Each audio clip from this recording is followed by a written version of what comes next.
Hello dear student, I hope তোমরা সবাই ভালো আছো। তো আজকে আমরা করব রাইট ফর্ম অফ ভার্ব। আজকের ক্লাসটা হচ্ছে এসএসসি ব্যাচ 2026 এর জন্য। তো তোমরা যারা এসএসসি ব্যাচ 2026 আছো তারা চেষ্টা করবা বিগত বছরে যেমন 2023, 24, 22 এই সমস্ত বোর্ডের প্রশ্নগুলো সলভ করার জন্য। তো লাস্ট ক্লাসে আমরা শিখেছি ঢাকা বোর্ড 2024, আজকে আমরা শিখবো দিনাজপুর বোর্ড 2024। তো রাইট ফর্ম অফ ভার্ব করার জন্য বরাবরের মতো তিনটা জিনিস তোমাকে সবসময় খেয়াল রাখতে হবে। প্রথম জিনিস হচ্ছে সম্পূর্ণ প্যাসেজটা ফার্স্টে পড়বে। প্যাসেজটা কি তোমার প্রেজেন্টে আছে নাকি পাস্টে আছে সেটা আগে আইডেন্টিফাই করবে। দ্বিতীয় জিনিস হচ্ছে একটা সেন্টেন্স তোমার অ্যাক্টিভ সেন্টেন্স নাকি প্যাসিভ সেন্টেন্স সেটা বের করবে। এবং থার্ড যে বিষয়টা সেটা হচ্ছে একটা সেন্টেন্সের সাবজেক্ট সিঙ্গুলার নাকি প্লুরাল। ওকে, তো চলো শুরু করি। We can't help rely on English. আমরা ইংরেজি ছাড়া বা ইংরেজির উপর নির্ভর না করে থাকতে পারি না। রিলাই অর্থ কি? নির্ভর করা। তো দেখো আমাদের রুলস হচ্ছে কোন সেন্টেন্সে যদি ক্যান নট হেল্প অথবা কুড নট হেল্প থাকে তাহলে কি হয়? ভার্বের সাথে আইএনজি ফর্ম হয়। ঠিক আছে, ভার্বের আইএনজি ফর্ম। তো দেখো এখানে কি হবে? We can't help relying, RELYING, we can't help relying on English. আমরা ইংরেজির উপর নির্ভর না করে থাকতে পারি না। এরপরে কি আছে দেখো, নাও এখন English is use as a common language. এখন কি হয়? ইংরেজি একটি সাধারণ ভাষা হিসেবে ব্যবহৃত হয়। দেখো এখানে ইজ ভার্বের প্রেজেন্ট ফর্ম। হ্যাঁ, তার মানে কি আমরা কি বুঝতে পারতেছি? যে প্যাসেজটা প্রেজেন্টে আছে, তাই না? তো English is use as a common language. ইংরেজি ব্যবহৃত হয় কি হিসেবে? একটি সাধারণ ভাষা হিসেবে। ফর গ্লোবাল কমিউনিকেশন, বৈশ্বিক যোগাযোগের জন্য। এখন এই যে ইংরেজিটা ব্যবহৃত হয় সাধারণ ভাষা হিসেবে, ইংরেজি কি নিজে নিজে ব্যবহৃত হয় নাকি আমাদের মাধ্যমে ব্যবহৃত হয় নাকি কোনো সংস্থার মাধ্যমে ব্যবহৃত হয়? অবশ্যই ইংরেজি নিজে নিজে ব্যবহৃত হতে পারে না, কোনো মানুষের মাধ্যমে ব্যবহৃত হয়। যেহেতু সাবজেক্ট এখানে নিজের কাজ নিজে করতে পারতেছে না, হ্যাঁ, কারো উপর নির্ভরশীল সে, তাহলে এটা কোন সেন্টেন্স? এটা প্যাসিভ সেন্টেন্স। তাহলে যদি প্যাসিভ হয়, দেখো প্যাসিভ হলে কি হয়? Subject plus auxiliary verb plus ভার্বের পাস্ট পার্টিসিপল ফর্ম। তাহলে এখানে ইংলিশ, সাবজেক্ট কি? ইংলিশ। এরপরে আছে আমার অক্সিলারি ভার্ব দেওয়া আছে ইজ। এখন আমার কি লাগবে? ভার্বের পাস্ট পার্টিসিপল ফর্ম। ইউজ এর পাস্ট পার্টিসিপল ফর্ম কি? Used, ইউএসইডি, used. ঠিক আছে, আমরা বি নাম্বারও সলভ করে ফেললাম। এখন দেখো সি তে কি বলা আছে? ইট রিকগনাইজ। রিকগনাইজ অর্থ কি? স্বীকৃতি দেওয়া। এটি স্বীকৃতি দেয় অ্যাজ অ্যান ইন্টারন্যাশনাল ল্যাঙ্গুয়েজ। তার মানে কি? এটি একটি আন্তর্জাতিক ভাষা হিসেবে স্বীকৃত। দেখো এখানে একটু বুঝো, ইট, ইট বলতে কাকে বোঝাইছে? ইট বলতে বোঝাইছে হচ্ছে এই ইংলিশকে। ঠিক আছে, ইংলিশের এখানে কি প্রোনাউন্স হিসেবে কি ব্যবহৃত হচ্ছে? ইট। তাহলে ইংরেজি কি তোমার নিজে নিজে স্বীকৃত দেয় নাকি আমাদের দ্বারা স্বীকৃতি দেয়? আমাদের দ্বারা স্বীকৃত না। যেহেতু ইট মানে কি সাবজেক্ট নিজের কাজ নিজে করতে পারতেছে না, অন্য কারোর উপর নির্ভরশীল, তাহলে এটা কি সেন্টেন্স? এটা প্যাসিভ সেন্টেন্স। তাহলে আমাদের প্যাসিভের রুলস কি? যদি প্যাসিভ হয় তাহলে subject plus auxiliary verb plus ভার্বের পাস্ট পার্টিসিপল ফর্ম। তাহলে এখানে ইট সাবজেক্ট অলরেডি আছেই। এখন ইংলিশ সাবজেক্ট, হ্যাঁ, ইট, ইট বলতে কাকে বলছে? ইংলিশ। সাবজেক্ট কি সিঙ্গুলার নাকি প্লুরাল? অবশ্যই সাবজেক্ট সিঙ্গুলার। তাহলে সাবজেক্ট সিঙ্গুলার হলে ভার্বও সিঙ্গুলার। তাহলে ইটের সাথে কি হবে? ইজ। It is recognize. এই রিকগনাইজ স্বীকৃতি দেওয়া, এর পাস্ট পার্টিসিপল ফর্ম কি? Recognized, RECOGNIZED, recognised.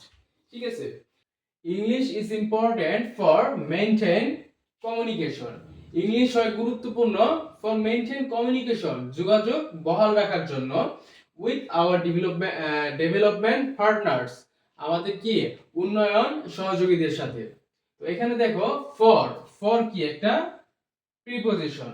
দেখো প্রিপজিশনের পর কি বসে? ভার্বের সাথে আইএনজি। তো এখানে আছে মেইনটেইন, মেইনটেইন এর আইএনজি ফর্ম কি? মেইনটেইনিং,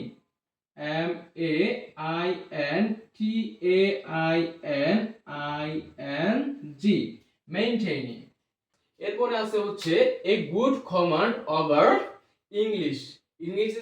ইংরেজিতে যদি তুমি একটি ভালো দখল রাখতে চাও বা ভালো করতে চাও, as well as regular practice essential, be essential for you। তাহলে কি করতে হবে? তোমার জন্য কি প্রয়োজন? নিয়মিত অনুশীলন করা। এখানে তাহলে সাবজেক্ট কি স্যার? এখানে সাবজেক্ট হচ্ছে কমান্ড ওভার ইংলিশ, ঠিক আছে। এখন এখানে আবার কি আছে স্যার? ব্র্যাকেট আছে বি। বি মানে কি? বি মানে হচ্ছে am, is, are, was, were. এখন সাবজেক্ট কি আমার সিঙ্গুলার নাকি plural? Command over English, subject আমার সিঙ্গুলার, তাহলে এখানে কি বসতেছে? এখানে ইজ বসতেছে। একটা জিনিস খেয়াল রাখতে হবে, সাবজেক্ট যদি সিঙ্গুলার হয় ভার্ব হবে সিঙ্গুলার, আর সাবজেক্ট যদি প্লুরাল হয় ভার্ব হবে প্লুরাল। আচ্ছা, এরপরেটা চলে যাই। 80% information of all the computers be in English. কম্পিউটারের 80% তথ্যই হয় কি? ইংরেজিতে। এখন দেখো এই সমস্ত সেন্টেন্সে স্টুডেন্টরা সবচেয়ে বেশি ভুল করে। বলো তো এখানে সাবজেক্ট কোনটা? 80% ইনফরমেশন নাকি কম্পিউটারস? এখানে ম্যাক্সিমাম স্টুডেন্ট, আমার দেখা ম্যাক্সিমাম স্টুডেন্ট বা আমার স্টুডেন্টরাও কি করে, তারা কম্পিউটারসকে কি করে সাবজেক্ট মনে করে। কেন? কারণ কি মনে করে? এখানে কম্পিউটারস 1615 আগে কম্পিউটারস আছে এজন্য তারা মনে করে যে সাবজেক্টই হচ্ছে কম্পিউটারস। হ্যাঁ, আবার কি ভার্বের সাথে এস আছে, তারা মনে করে প্লুরাল, ভার্ব কি বসায় দেয়? প্লুরাল। কিন্তু না, দেখো এখানে কি আছে? Preposition of. অফ কি একটা প্রিপোজিশন। এখানে আছে সাবজেক্ট, এখানে আছে প্রিপোজিশন, আবার আছে সাবজেক্ট। সবসময় মনে রাখবা প্রিপোজিশনের পূর্বের ওয়ার্ডটি সাবজেক্ট হয়। দেখো প্রিপোজিশনের পূর্বের ওয়ার্ড সাবজেক্ট, ঠিক আছে।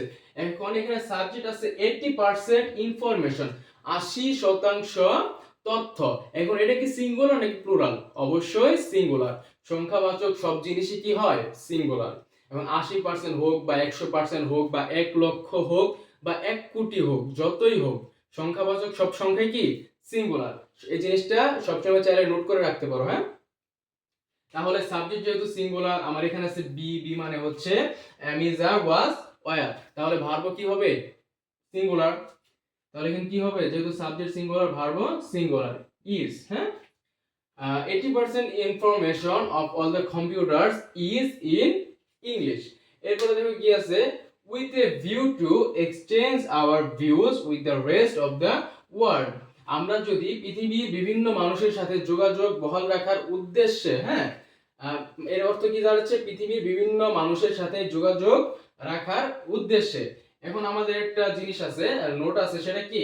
With a view to. দেখো উইথ এ ভিউ টু থাকলে কি হয়? Verb plus ING. তাহলে এখানে ভার্ব কি? এক্সচেঞ্জ। এক্সচেঞ্জের সাথে কি হবে? আইএনজি যোগ হবে। Exchanging, E X C H A N G I N G, exchanging. এখন দেখো we have to learn English, এর অর্থ কি? এর অর্থ হচ্ছে আমাদের ইংরেজি শেখা উচিত। এখানে হচ্ছে হ্যাভ টু। হ্যাভ টু কি বলো তো? হ্যাভ টু হচ্ছে একটা মডাল ভার্ব। আর মডাল ভার্ব কি কি বলো? Can, could, shall, should, will, would, must, need, dare, would, have to, has to. হ্যাঁ, এগুলো কি সব মডাল ভার্ব। যদি মডাল ভার্ব থাকে তাহলে কি হয়? ভার্বের প্রেজেন্ট ফর্ম। তাহলে এখানে কি আছে? লার্ন। লার্ন এর প্রেজেন্ট ফর্ম কি হবে? Learn. we have to learn English। এরপর আছে moreover, পাশাপাশি, we provide with the good scope। আমাদেরকে সুযোগ দেওয়া হচ্ছে। এখানে provide মানে বোঝাচ্ছে হচ্ছে আমাদের সুযোগ দেওয়া হচ্ছে, good scope। হ্যাঁ, ভালো সুযোগ দেওয়া হচ্ছে। enjoy the best books through English। ইংরেজির মাধ্যমে ভালো বই উপভোগ করা। তার মানে এই সেন্টেন্সটা আবার একটু বোঝো, এটা বোঝার বিষয়। আমাদেরকে সুযোগ দেওয়া হচ্ছে, এখানে আমরা কিন্তু সুযোগ দিচ্ছি না, আমরা সুযোগ নিচ্ছি, আমরা রিসিভ করছি সুযোগটা। তো এখানে সুযোগটা কে দিচ্ছে? অবশ্যই কেউ বা কারা আমাদেরকে সুযোগটা দিচ্ছে, তাই না?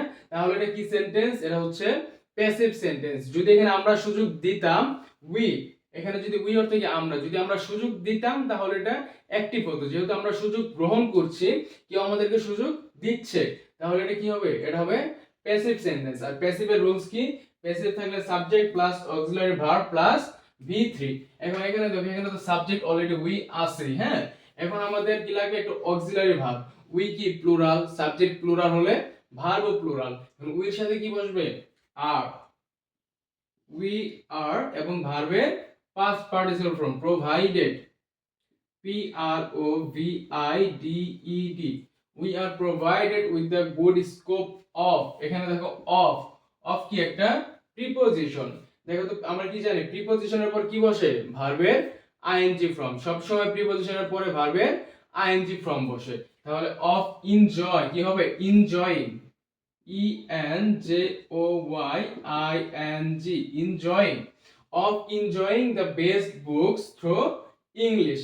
এখন দেখো English be now no longer the native speakers language, English এখন শুধু নেটিভ স্পিকারদেরই ভাষা নয়। এখন বি, বি মানে কি, বি মানে হচ্ছে am is are was, be মানে am is are was were, যদি প্রেজেন্ট হয় তাহলে এম ইজ আর, আর যদি পাস্ট হয় তাহলে ওয়াজ ওয়ার। এখন ইংলিশ, ইংলিশ কি সাবজেক্ট, সাবজেক্ট সিঙ্গুলার, তাহলে কি হবে ভার্ব সিঙ্গুলার, এম ইজ আর থেকে হবে যে কোনো একটা। হ্যাঁ, এখন এখানে কি হবে ইংলিশ কি, যেহেতু সিঙ্গুলার না, সিঙ্গুলার তাহলে কি হবে ইংলিশ ইজ, যদি প্লুরাল হতো তাহলে আর। আচ্ছা, তাহলে English is now no longer the native speakers language, now it, it মানে কি এখানে আবারও ইংলিশকেই বোঝাচ্ছে। হ্যাঁ, it belong to the world's people, এখন এটা বিশ্বের সকলেরই ভাষা। এখন আমরা জানি সাবজেক্ট যদি থার্ড পারসন সিঙ্গুলার হয় তাহলে ভার্বের সাথে এস অথবা ইএস যোগ হয়, তাহলে এখানে কি হবে belongs, it B E L O N G S, belongs. Sir এখানে কেন বিলংস হলো বুঝতে পারছেন, এখানে subject it third person singular number, subject যদি থার্ড পারসন সিঙ্গুলার হয় তাহলে ভার্বের সাথে এস অথবা ইএস যোগ হয়। আচ্ছা, এরপর হচ্ছে it is high time we pay more attention to English, এখন সময় এসেছে আমাদের ইংরেজির প্রতি মনোযোগী হওয়ার বা মনোযোগ দেওয়ার। দেখো ইট ইজ হাই টাইম, যদি ইট ইজ হাই টাইম থাকে তাহলে সাবজেক্ট প্লাস ভার্বের পাস্ট ফর্ম বসে, ঠিক আছে। রুলস আমি সবগুলো নিচে লিখে দিয়েছি। ইট ইজ হাই টাইম থাকলে কি হয় সাবজেক্ট প্লাস ভার্বের পাস্ট ফর্ম, এখানে সাবজেক্ট আছে উই, ভার্ব কি পে, পে পাস্ট ফর্ম কি paid, we paid more attention to English, otherwise অন্যথায় উই ল্যাগ বিহাইন্ড, আমরা পিছনে পড়ে যাব। তাহলে এটা দেখো এটা কোন ফর্মে আছে, এটা হচ্ছে ফিউচার টেন্সে আছে। হ্যাঁ, ফিউচার টেন্সে অন্যথায় আমরা পিছনে পড়ে যাব, তাহলে কি এটা ফিউচার টেন্স অবশ্যই। আর ফিউচার টেন্সের রুলস কি, ফিউচার ইনডিফিনিট টেন্সের রুলস হচ্ছে সাবজেক্ট প্লাস উইল প্লাস ভার্বের প্রেজেন্ট ফর্ম। এখন সাবজেক্ট আছে উই, এরপর কি হবে উইল, উই উইল, এবং ভার্বের কি হবে বেস ফর্ম বা প্রেজেন্ট ফর্ম, লেগ, লেগ হচ্ছে পাস্ট, এর প্রেজেন্ট হচ্ছে leg, L A G, leg, otherwise we will lag behind. তো এই ছিল দিনাজপুর বোর্ড 2024 এর